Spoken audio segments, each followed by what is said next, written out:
우리는 흔히 내 인생 내가 사는 것이니까 누구도 간섭할 수 없다고 생각을 합니다.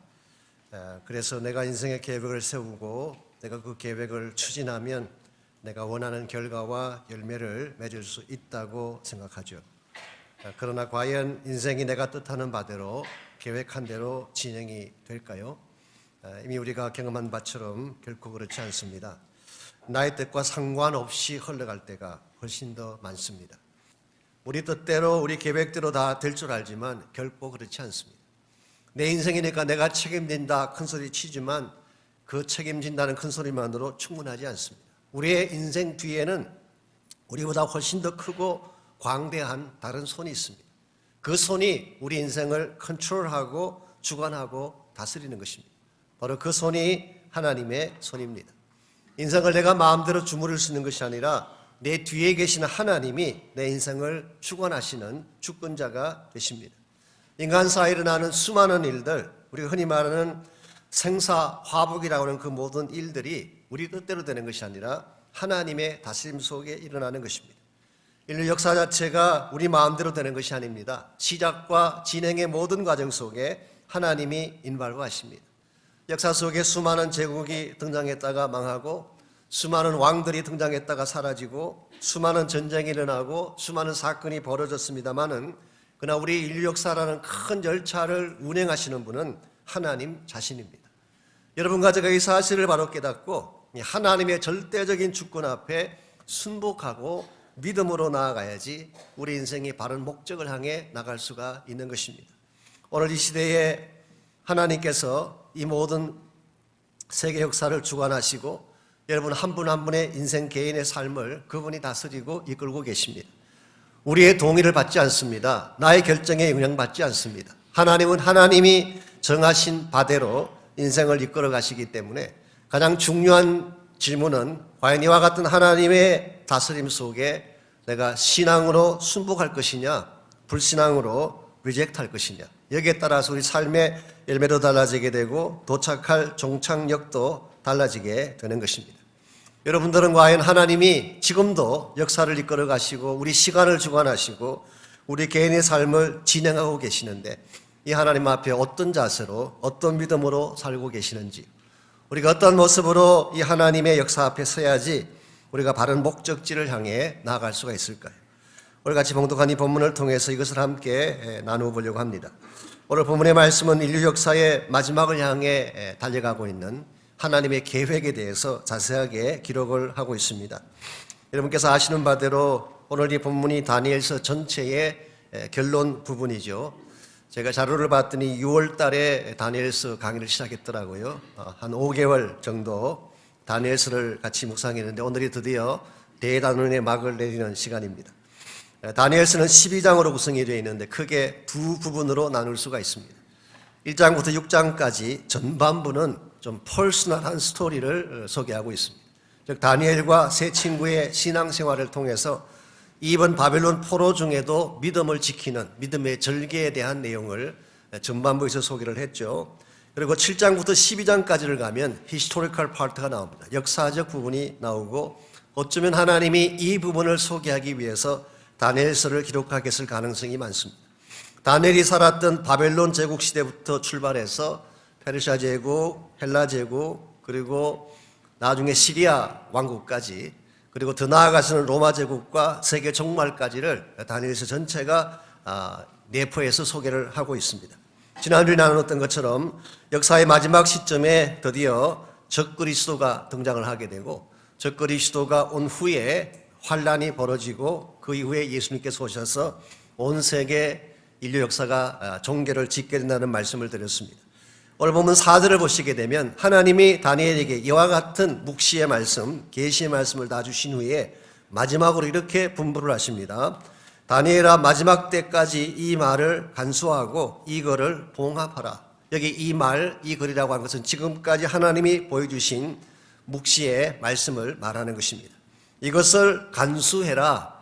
우리 New Living Translation을 보게 되면 Keep this prophecy secret. 이것을 공개하지 말고 이 비밀을 지키라 그렇게 됐어요. 그리고 나서 seal up 하라. 이것을 인으로 봉해서 함부로 뜯어보지 못하게 하라 그렇게 분부하셨습니다.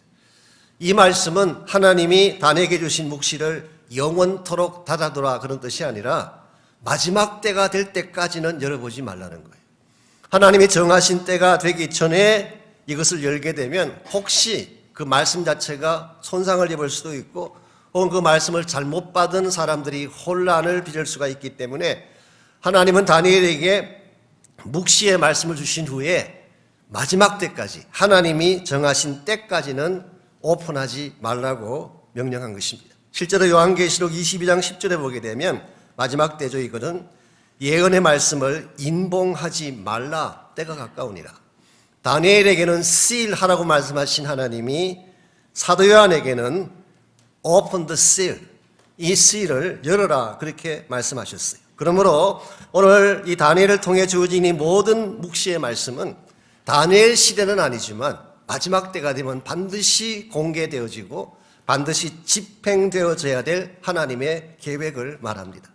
그래서 어떤 성경학자는 다니엘서를 encode, 비밀 부호를 작성하는 책이라고 이야기하고 요한계시록은 decode, 비밀의 부호를 해독하는 책으로 그렇게 표현하기도 했습니다. Anyway, 마지막 시대가 되면 이 묵시의 말씀이 오픈되게 되고 묵시에 기록된 그대로, 즉 하나님이 계획하신 그대로 인류 역사는 종결을 향해 나아가게 될 것입니다. 비록 다니엘 본인은 오늘 이 말씀을 기록함으로 역사의 무대에서 사라집니다. 그러나 다니엘이 사라졌다고 해서 다니엘이 남겼던 묵시마저도 없어진 것이 아니라 이 묵시의 말씀은 역사를 통해서 하나님에 의해서 지금도 계속되고 있는 것입니다. 그러므로 여러분과 제가 다니엘 시대부터 이미 주어졌던 하나님의 그 묵시, 그 계시 혹은 하나님의 계획의 지팡이 지금도 진행되고 있다는 사실을 인정을 하고 이와 같은 역사의 열차의 흐름 속에 우리가 무엇을 할 것인가를 결정해야 된다는 것입니다. 우리가 참으로 인생을 다 산 후에 하나님께서 예배해 놓으신 가장 축복된 목적지에 정확하게 바르게 도착하려면 과연 무엇이 필요할까요?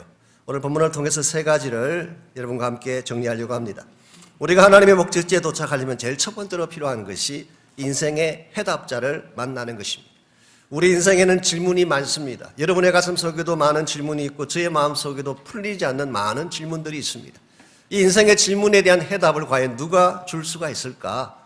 오늘 본문 4절 하반부를 보시게 되면 이 마지막 시대가 되면 일어날 수 있는 재미있는 현상 하나가 4절 하반부에 이렇게 기록이 되어 있습니다. 많은 사람이 빨리 왕래하며 지식이 더하게 되리라. 일반적으로 이 말씀은 이렇게 해석을 많이 해왔습니다. 저도 개인적으로 옛날에 그렇게 해석했던 기억이 나는데요. 마지막 시대가 되면 굉장히 속도가 빨라지게 될 것이다. 이 왕래가 빨라진다고 말씀하셨기 때문에. 두 번째로 이야기한 것이 지식이 더하리라. 이것은 지식의 양이 급증할 것이라고 보통 해석을 많이 하죠. 1세기 때 지식의 양이 2배로 늘어나는데 1700년이 걸렸대요. 1세기 때 온 세계 가지고 있던 그 지식의 양이 1700년에 갔어야 배가 된 것입니다. 근데 1700년에 만들어진 그 지식의 양이 다시 배로 증가하는 데는 200년밖에 안 걸렸어요. 1900년에 배가 됐습니다. 그런데 그것이 다시 배로 증가하는 데는 50년밖에 안 걸렸어요. 1950년에 더블로 올라갔습니다. 그런데 그것이 다시 배가 되는 데는 20년밖에 안 걸렸어요. 1970년에. 갈수록 점점 이 지식의 수가 배가 되는 것이 단축이 되는 것입니다. 요즘은 어떤지 아세요? 하루에 2배씩 지식이 늘어난답니다. 엄청난 양의 인포메이션과 지식의 증가가 일어나고 있죠. 자, 오늘 본문의 말씀을 이와 같이 마지막 시대가 되면 차나 비행기가 엄청나게 빨라지고 지식의 양이 엄청나게 늘어날 것이다. 그렇게 보통 해석을 많이 했습니다만 오늘 본문이 과연 그것을 이야기하는 것일까요? maybe 아마 그것도 가능성이 없는 것은 아니지만 오늘 본문의 문맥은 그렇지는 않는 것 같습니다. 오늘 본문의 말씀에서 왕래한다는 이 표현은 travel한다, 여행한다 그런 뜻이 아닙니다. 오히려 사람들이 뭔가를 찾기 위해 동분서주하는 모습을 묘사한 것뿐입니다. 영어 성경을 보게 되면 우리 NIV 같은 경우는 they will go here and there, 여기저기를 다니게 될 것이다. 혹은 rush here and there, 이곳저곳을 급하게 다니게 될 것이다. New American Standard Bible은 이렇게 번역했습니다. Many will go back and forth 앞뒤로 왔다 갔다 하면서 이것은 뭔가 마음의 갈급함을 가지고 인생의 질문은 있는데 마지막 시대에 일어나는 수많은 일들을 바라보면서 무언가 마음속에 질문도 있고 해결해야 될 문제는 있는데 어디 가면 답을 찾지 못할까, 답을 찾을까 해가지고 안절부절하며 이곳을 가고 저곳을 가고 back and forth 하는 이 마지막 시대의 사람들의 모양을 묘사한 것입니다. 마지막 시대가 되면 maybe 지식의 양은 늘어날 수가 있겠죠. 정보는 발달할 수가 있겠죠. 과학의 기술은 엄청나게 늘어날 수가 있겠지만 그러나 사람들이 아무리 찾고 찾아도 그게는 해답이 없다는 것을 말씀하는 것입니다. 오늘 여러분의 마음속에도 인생에 대한 많은 질문들이 있습니다. 과연 여러분이 과학을 찾고 지식의 어떤 부분들을 찾는다고 해서 답이 주어지던가요? 거기는 답이 없습니다. 그래서 오늘 본문 5절과 6절을 보게 되면 이와 같이 마지막 시대에 많은 사람들이 갈증을 가지고 답을 얻기 위해서 왕래하고 여러 곳을 왔다 갔다 하겠지만 참된 해답은 과연 어디에 있을까? 5절과 6절에 그 내용이 나와 있습니다. 나 다니엘이 본적 다른 두 사람이 있어. 여기서 두 사람은 천사를 말합니다. 두 천사가 있어서 하나는 강 이쪽 언덕에 섰고 또 하나는 강 저쪽 언덕에 섰다. 여기 나오는 이 강이 히데겔 강을 말합니다. 티그리스 강을 말합니다.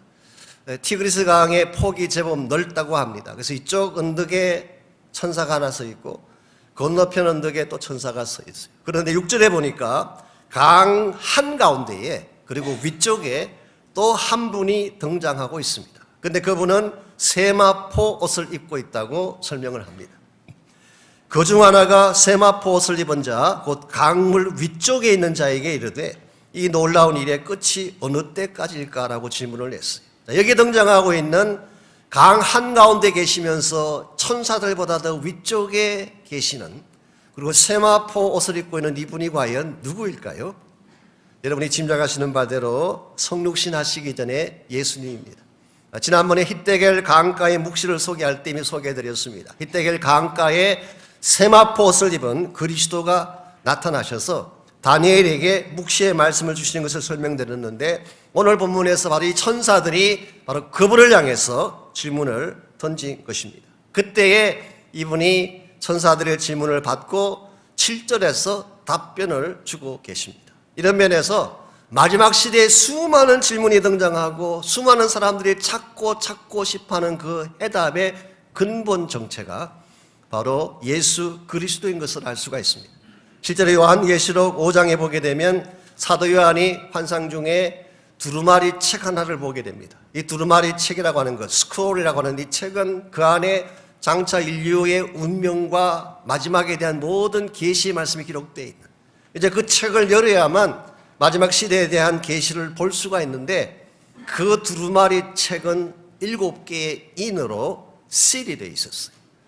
그 실을 뜯어야만 책을 오픈할 수 있는데 사도 요한이 어디를 둘러봐도 인을 떼기에 합당한 사람이 없었어. 그래서 성경 기록하기를 사도 요한이 그 사실 때문에 울었다고 했어요.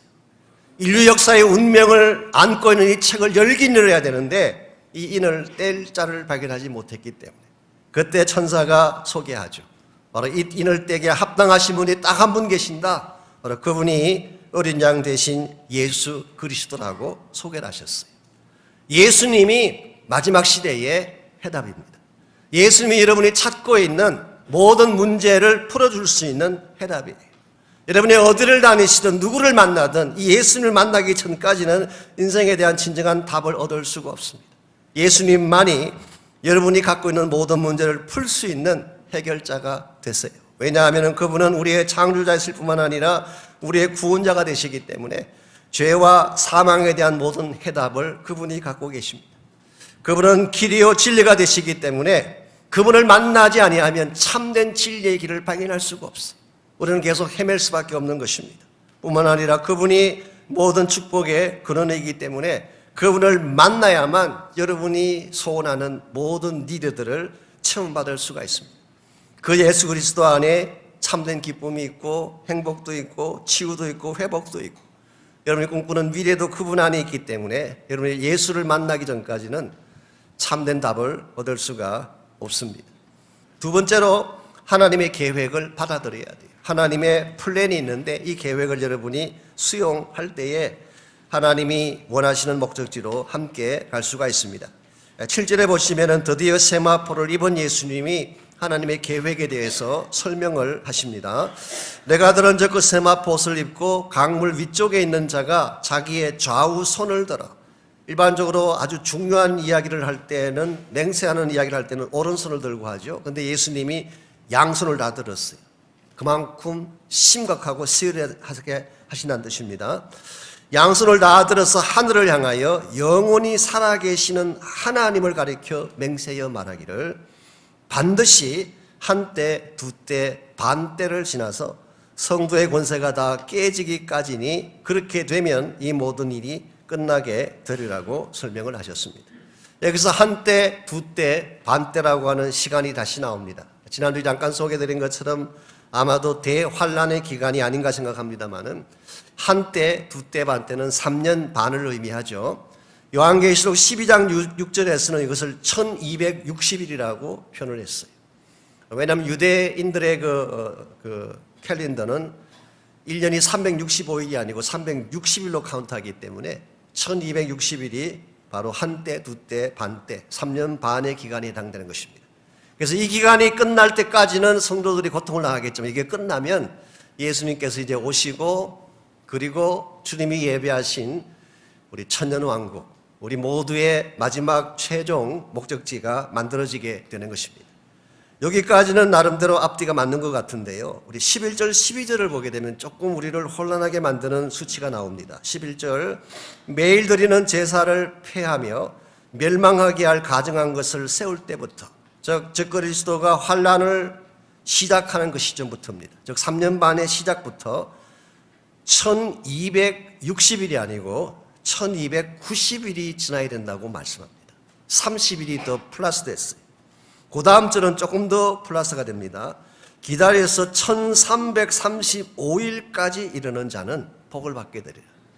1335일은 1290일에다가 다시 45일을 플러스한 것입니다. 여기서 3년 반이라고 하는 환란이 끝나게 되면 이제 곧바로 천국이 이루어지고 왕국이 이루어질 줄 알았는데 30일이 더 소요가 되고 30일이 지난 후에 또 다른 45일이 더 소요가 된다.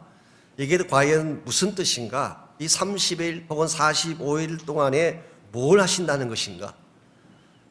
저는 솔직히 모르겠어요. 제가 다 아는 건 아니잖아요. 여러분도 인정하시겠지만 제가 뭘 다 알겠어요. 제가 성경을 다 알 수는 없습니다. 솔직하게 말씀드리면 잘 모르겠어. 너무 어려워요. 그냥 1260일까지는 제가 따라가겠는데 1290일까지는 조금 힘드네요. 더구나 1335일까지는 굉장히 힘든데 이걸 내가 어떻게 다 설명할 수가 있겠어요. 사실은 여기에 대한 해석의 어프로치가 없는 것은 아닙니다. 예를 들어서 우리 소위 말하는 그 세대주의자들, 디스펜세이셔널리스트들의 해석은 이와 같습니다.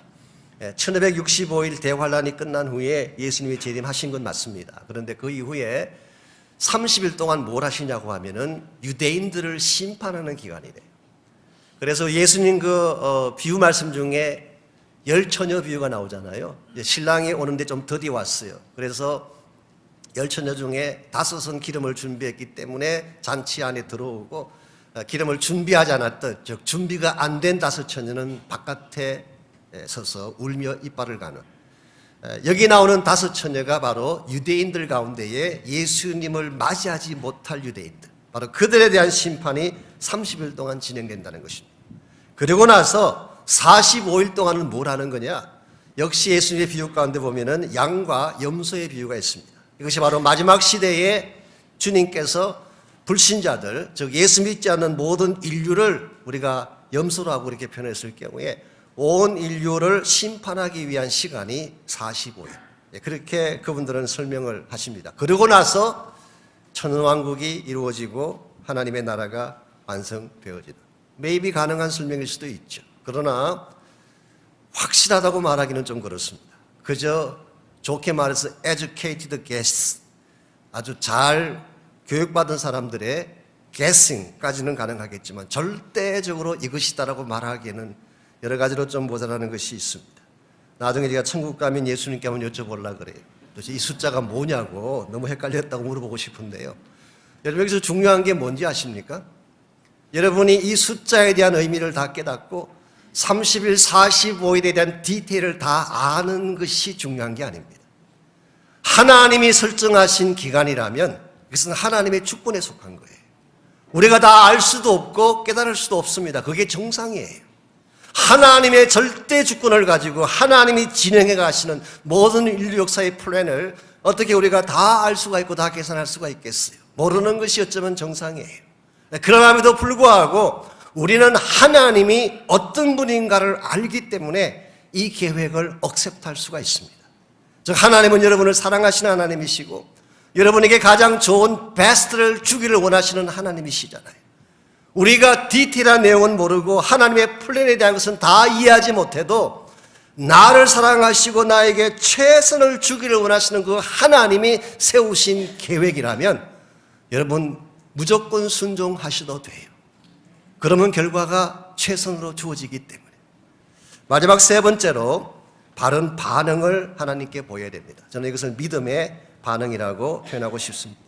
10절 말씀 보시면 이제 마지막 시대가 오고 환난이 찾아오게 되면 수많은 사건들이 벌어지는데 이 많은 사건들 가운데서 두 가지 종류의 반응을 보이는 사람들이 10절에 소개가 되고 있습니다. 10절 말씀, 많은 사람이 연단을 받아 스스로 정결하게 하며 희게 할 것이나, 여기에 믿음의 반응을 보인 사람들이 나옵니다. 연단을 받아 스스로 정결하게 하며 희게 한다. 영어 번역에서는 purified, cleansed and refined 그렇게 번역했어요.